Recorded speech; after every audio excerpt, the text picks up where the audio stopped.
character that you play is so not who you are as a human.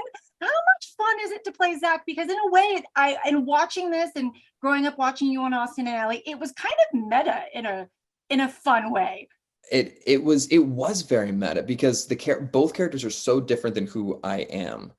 But they're both versions of myself because I can find myself in them. And Zach is an interesting version because it's almost like a parallel life that I didn't experience. I didn't have the same experiences he had, even though I was also a child actor.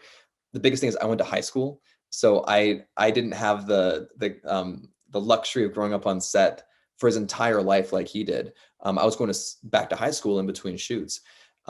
So Zach really had a boulevard of green lights, and he has this incredible approach to life where he's so optimistic, he's so happy, and it felt like I was like a puppy dog.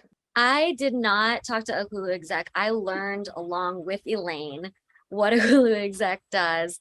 But I did talk to some Silicon Valley people to get that jargon figured out in the beginning.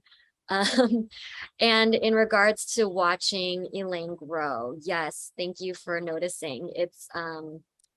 It's really meaningful to me as a person, as an Asian American woman, to see that she doesn't necessarily have to do what society tells her to do, or what her parents have told her to do, or what she thinks she should do. It feels very easy is the wrong word, but it felt very relatable. I understood her instantly because I've been in her position, and we're definitely different people, but emotionally there's a lot of overlap there. And as far as the writer's room, I mean, it's not similar to writer's rooms I've been in, because the generational divide of this writer's room is very much like millennial, Gen Z, and then, I don't Boomer? know, this generation, boomer. So I haven't been in a writer's room that split. I mean, what's interesting about the Crazy Ex-Girlfriend writer's room is Aline Brosh McKenna, my co-creator, she is exactly 20 years older than I was. So the Crazy Ex room was actually more split. It was a Gen X millennial writer's room.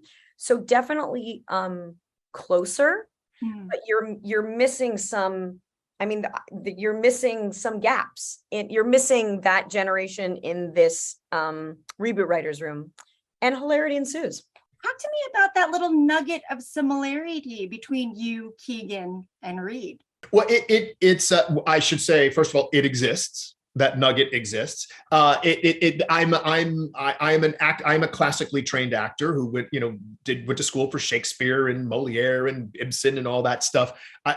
Much like Reed, that was where I thought. It's funny. It's a lot about expectation. It's kind of one of the linchpins I used in creating Reed, is that he has these expectations, and I think we all do it, right? We say, what's the old adage or the old joke is, how do you make God laugh? Tell him your plans, or tell him, yeah. So it's that thing that I never thought this was going to be my path. I did not know that comedy was going to be my path. And Reed, the difference is that I embraced my path, and Reed doesn't want to embrace his path. And I think that's one of the major flaws of him as a human, is it's like, you're funny, dude. Let it go. Have some fun. Be grateful, The chemistry between the two of you is surprising, but just also on fire.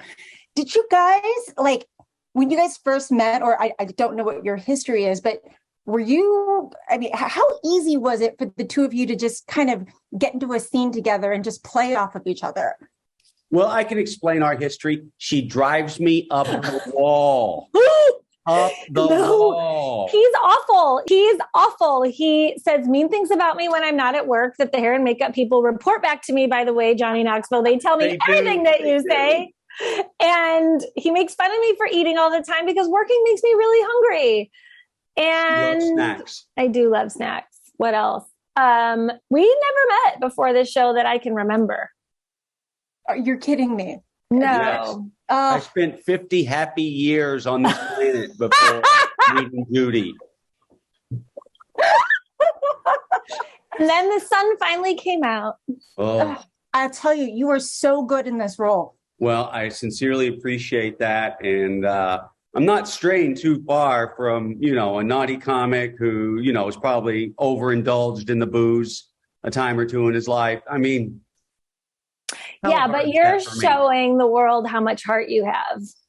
Oh, now don't try to get on my I'm good side, Judy no, Greer. I'm not. You still annoy me and disgust me, but you are, see, he makes me say those mean things. I'm not mean.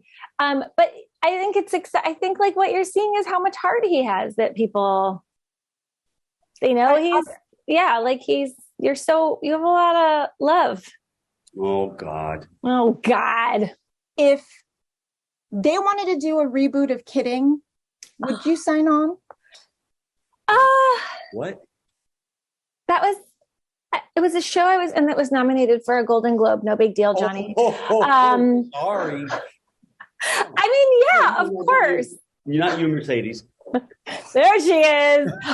It wouldn't be press with Johnny on Zoom if we didn't get to say hi to Mercedes. I would always do a reboot of Kidding, but like I unfortunately feel like we weirdly kind of like ended the series after season 2 by accident.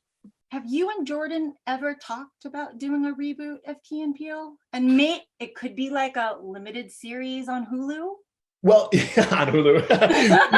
It's interesting. I was with Jordan this last weekend, and we did, at TIFF, and we did just come together. So I think as of right now, that's, whatever that would be is still in the ether. But, I was with him this weekend, and we got to improvise during our press and be with each other. And we have this project that's coming out on Netflix in October next month, called Wendell and Wild. And so that's kind of whetted our appetite for the time being in regard to working together.